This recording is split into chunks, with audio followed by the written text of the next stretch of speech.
Hello दोस्तों, आज हम 2024 में आए एकदम यूनिक स्टोरी थंगलान मूवी को एक्सप्लेन करने जा रहे हैं। तो चलो शुरू करते हैं। कहानी की शुरुआत वेपर नाम के एक ट्राइब एरिया के एक गांव से होती है, जहां क्लेमेंट नाम के एक ब्रिटिश ऑफिसर को ये पता चलता है कि इस गांव के आसपास सोने का खजाना है और इसीलिए वो यहाँ पर सोना ढूंढने के लिए आ जाता है। वहीं दूसरी तरफ इस गाँव में लगभग सभी लोगों की जमीन उस गाँव के जमींदार ने एक एक करके धोखे से या उनकी मजबूरी का फायदा उठाकर वो अपने कब्जे में कर चुका है और अब उन सभी को जीने खाने के लिए अपनी ही जमीन पर मजदूरी करनी पड़ रही है। आगे हमें हमारी कहानी के मेन लीड थंगलान को दिखाया जाता है, जो कि सूरज सर पर चढ़ने के बावजूद भी अभी तक सो रहा होता है। दरअसल सिर्फ एक थंगलान ही है जिसके पास पूरे गांव में खुद की अच्छी खासी जमीन है और इसी जमीन पर वो अपनी पत्नी गंगम्मा और अपने बच्चों के साथ काम करता है। थंगलान के 5 बच्चे हैं, जिनमें से एक बेटा अशोक और 4 बेटियां हैं। आगे जब गंगम्मा थंगलान को नींद से जगाती है तो थंगलान पास में रखी चाकू उठाकर अपनी पत्नी पर ही वार करने चला जाता है। तो गंगम्मा उस पर चीखती हुई कहती है कि क्या अपने सपने की वजह से तुम मुझे ही मार डालोगे क्या? और वो चीखने की आवाज सुनकर थंगलान एकदम होश में आ जाता है। थंगलान गंगम्मा से बहुत प्यार करता है और इसीलिए उसकी हर डांट को हंसकर सह लेता है। आगे हम गंगू नाम के एक पंडित को देखते हैं, जो कि गांव की पिछड़ी जाति के बच्चों को ब्राह्मण जाति अपनाने के लिए यह कहकर कन्विंस करता है कि देखो, अगर मरने के बाद स्वर्ग में जाना चाहते हो तो ब्राह्मण बनकर मांस, मच्छी, दारू ये सब छोड़ना होगा। और उसकी बातों में आकर गांव के काफी बच्चे ब्राह्मण बन भी जाते हैं। इसके बाद आगे अगले सीन में हम देखते हैं कि थंगलान अपनी पूरी फैमिली के साथ खेत में काम कर रहा होता है। उसी वक्त वहाँ पर जमींदार बाकी खेतों को देखने के लिए आया होता है, क्योंकि फसल काटने का वक्त आ चुका है और अब उसे अच्छा खासा लगान मिलेगा। थंगलान जमींदार को देखकर उसके सामने ही बाकी गांव वालों से कहता है कि ये तुम सबकी जमीन है, फिर किसी दूसरे को उसका फायदा क्यों उठाने देते हो? अब थंगलान को ऐसी बातें करते हुए देख जमींदार उसे सबक सिखाने की सोचता है और बिना कुछ कहे वहाँ से वापस लौट जाता है। अब खेत में काम करते करते देर हो जाने की वजह से थंगलान अपने परिवार के साथ वहीं पर सो जाता है, जहाँ पर उसके बच्चे उसे कहानी सुनाने को कहते हैं। थंगलान भी उनकी बात सुनते हुए अपने परदादा की रियल कहानी सुनाता है और ये कहानी हाथी के आकार के दिखने वाले पहाड़ के करीब बहने वाले नदी के पानी में से सोना निकालने की होती है। दरअसल थंगलान के परदादा गांव के अपने कुछ साथियों के साथ अक्सर सोने की तलाश में वहां जाते थे और हर बार सोना सिर्फ उनके हाथ में ही लगता था। और इस बात की खबर उस एरिया के राजा को उसका राज पंडित देता है। तो राजा ने भी अपने कुछ सैनिकों के साथ उस नदी पर पहुंच जाता है और गांव वालों से सोना छीन कर लाने को कहता है। लेकिन थंगलान के परदादा और उनके साथी मिलकर उन्हें मौत की नींद सुला देते हैं। फिर आगे थंगलान के परदादा खुद राजा से कहते हैं कि आप हमारी मेहनत को क्यों छीनना चाहते हैं, आप खुद भी तो सोना ढूंढ सकते हैं। जिसके बाद राजा को उसका राज पंडित बताता है कि उसने एक सोने का पहाड़ देखा है, हमें वहीं जाना चाहिए। उसकी बातें सुनकर थंगलान के परदादा उन्हें वार्न भी करते हैं कि देखो, हम सिर्फ पानी से ही सोना निकाल सकते हैं, अगर तुम उस पहाड़ पर गए तो फिर लौटना बहुत मुश्किल होगा। लेकिन राजा उसकी एक नहीं सुनता और अपने सैनिकों को सोना लाने पहाड़ पर भेज देता है। लेकिन फिर इसका अंजाम ये होता है कि उस पहाड़ की रक्षा करने वाले सांपों का झुंड उन पर हमला कर देता है और सभी सैनिक मारे जाते हैं। जब ये खबर राजा तक पहुंचती है तो राजा थंगलान के परदादा से बोलता है और उनसे उस सोने को लाने के लिए कहता है। लेकिन इसके बदले में परदादा एक शर्त रखते हैं कि राजा को सभी गांव वालों को उनकी जमीन वापस करनी होगी और ये शर्त राजा मान जाता है। और फिर परदादा और उनके साथी राजा के कुछ आदमियों के साथ उस पहाड़ की तरफ बढ़ने लगते हैं। इसके बाद अब हमें यहाँ पर पहाड़ की रक्षा करने वाली मुखिया आरती को पहली बार दिखाया जाता है, जो कि दूर से परदादा और उनके साथियों को आता देख अपने आदमियों को उन पर हमला करने को कहती है। और इस युद्ध में दोनों तरफ से काफी जाने जाती हैं। लेकिन परदादा तो सभी मुश्किलों को पार करते हुए आगे बढ़ रहे होते हैं और इसकी वजह से फिर अब आरती को ही सामने आना पड़ता है और आरती अपने मैजिक का इस्तेमाल करके काफी सारे भ्रम क्रिएट करती है। और इसकी वजह से होता यह है कि पहाड़ का सोना सभी को मिट्टी दिखने लगता है। पर अब इससे गुस्सा होकर राजा उस पहाड़ पर मौजूद बुद्धा की मूर्ति को तोड़ देता है। यह सब देखकर तो आरती अब गुस्से से चीखना शुरू कर देती है और सबको जान से मारने के लिए आगे बढ़ने लगती है, जिसे रोकने के लिए परदादा भी राजा की कटार से आरती को मार देते हैं और फिर आरती के शरीर से गिरने वाला खून सोने में बदल जाता है और फिर इस तरह राजा खुश होकर हमें हमारी जमीन वापस लौटा देता है जो अभी हमारे पास है। अब थंगलान कहानी आगे भी सुनाता कि तभी उसकी नजर उसकी जलती हुई फसलों पर पड़ती है जो कि जमींदार की साजिश की वजह से जलकर खाक हो जाती है और अब फसल के जलने की वजह से थंगलान इस बार की लगान नहीं चुका पाता है, जिसकी वजह से अब वो भी गांव के बाकी लोगों की तरह जमींदार के लिए काम करने पर मजबूर हो जाता है। कुछ दिनों के बाद वही ब्रिटिश ऑफिसर क्लेमेंट वे पर पहुंचता है और सभी गांव वालों के सामने एक डील रखता है कि अगर आप सभी लोग मिलकर सोना खोजने के लिए उसके साथ चलते हैं तो उनके सारे खाने पीने और सोना का कुछ हिस्सा देने की जिम्मेदारी उसकी होगी। लेकिन उस पहाड़ पर जाने का नाम सुनते ही सभी गांव वाले भाग खड़े होते हैं, पर थंगलान को तो इस गुलामी के जीवन से आजादी चाहिए थी, इसीलिए वो इस डील को मान जाता है और अपनी बातों से गांव वालों को भी राजी कर अगले दिन अपने बेटे अशोक और गांव के लोगों के साथ वहां जाने लगता है। साथ ही में क्लेमेंट और उसका बेटा विलियम्स भी उस पहाड़ की तरफ निकल पड़ते हैं। अब आगे थंगलान सबको गाइड करते हुए आगे बढ़ रहा था। फिर जब नदी पार करने का समय आता है तो सभी लोग एक लाइन बनाकर चलते हैं, लेकिन तभी अचानक से थंगलान को वापस से आरती का विजन दिखाई देने लगते हैं, जिससे घबराकर उसका पैर पत्थरों में फंस जाता है और वो डिसबैलेंस हो जाता है। क्योंकि थंगलान डिसबैलेंस हो गया था तो पीछे के बाकी के लोग भी डिसबैलेंस हो जाते हैं और इसकी वजह से साथ में लाए काफी हथियार और जरूरत का सामान पानी में बह जाता है और इन सब वजह से क्लेमेंट का थंगलान पर से विश्वास कम होने लगता है। फिर जैसे तैसे करके सभी लोग वो नदी पार करते हैं और तभी थंगलान को वो हाथी के आकार का पहाड़ दिखाई देता है और फिर आगे सभी लोग आसपास खुदाई का काम शुरू कर देते हैं। लेकिन काफी दिनों की खोज के बाद भी उन्हें सोना तो नहीं, सिर्फ कुछ चांदी के टुकड़े, एक कुआं और साथ ही में थंगलान को गौतम बुद्धा की प्रतिमा का एक हिस्सा मिलता है। थंगलान क्लेमेंट से कहता है कि अगर हमें सोना चाहिए तो हमें पहाड़ की दूसरी तरफ जाना होगा। क्लेमेंट पहले तो उसकी बातों पर ध्यान नहीं देता, लेकिन जब वो मजदूरों पर होने वाले अपने खर्चे को देखता है तो फिर वो मान जाता है। आगे सभी लोग पहाड़ के दूसरी तरफ जाने के लिए आगे बढ़ने लगते हैं, लेकिन तभी उन पर ब्लैक पैंथर अटैक कर देता है और उस अटैक से क्लेमेंट के साथ साथ काफी लोग भी जख्मी हो जाते हैं। लेकिन यहाँ पर थंगलान मौजूद था। वो अपनी पूरी हिम्मत और बहादुरी से पैंथर से लड़ता है और उसे मार गिराता है। अब क्लेमेंट के जख्मी होने की वजह से उसका दोस्त ओर्थो थंगलान पर गुस्सा हो जाता है कि तुम्हारी वजह से आज हम सबकी ये हालत है, और ये सब कहते हुए वो अपने आदमियों के साथ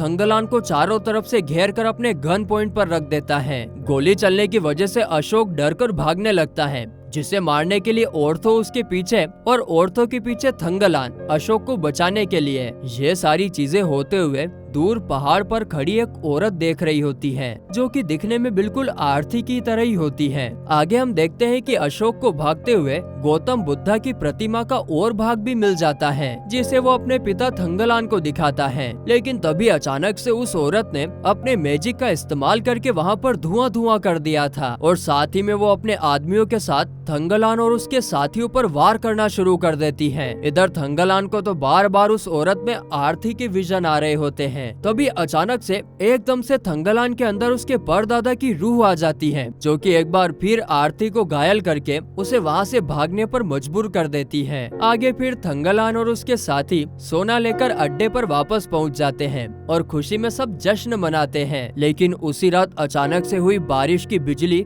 विलियम के ऊपर गिर जाती है और उसकी मौत हो जाती है। विलियम को अलविदा करते वक्त क्लेमेंट की हालत बहुत बुरी होती है, लेकिन फिर भी क्लेमेंट अपने लक्ष्य से पीछे नहीं हटता है और वो थंगलान से और आदमियों का इंतजाम करने को कहता है। आगे थंगलान अपने गांव से और लोगों को लाने के लिए सबके लिए कपड़े और पैसे लेकर आता है और आते ही जमींदार से अपनी जमीन छुड़ा लेता है और ये सब देखकर उसका परिवार और सभी गांव वाले बहुत खुश होते हैं। फिर थंगलान गांव वालों से अपने साथ पहाड़ पर जाने को कहता है ताकि वो सभी भी अपने खेत को छुड़ा सके। सभी गांव वाले थंगलान की बातों से सहमत होकर उसके साथ सोने की खोज के लिए निकल जाते हैं, जहां थंगलान को उसका एक साथी बताता है कि तुम्हारे पीछे क्लेमेंट का एक आदमी सब पर हुक्म चला रहा है और इसी बीच सैनिकों से हुई लड़ाई में उसने अशोक को बंदी बना लिया है। थंगलान ये सारी बातें सुनकर जब ये बात क्लेमेंट को बताता है तो क्लेमेंट तुरंत ही अशोक को छोड़ने का ऑर्डर देता है। साथ ही में सभी गांव वालों को ये भी विश्वास दिलाता है कि हाँ, उन्हें उनकी मेहनत के पैसे और सोने में कुछ हिस्सा जरूर मिलेगा। फिर आगे हम देखते हैं कि अशोक काफी दिनों तक बंदी रहने की वजह से कुछ वियर्ड बिहेव करने लगता है, जिसे देख गंगम्मा ये बात थंगलान से भी कहती है,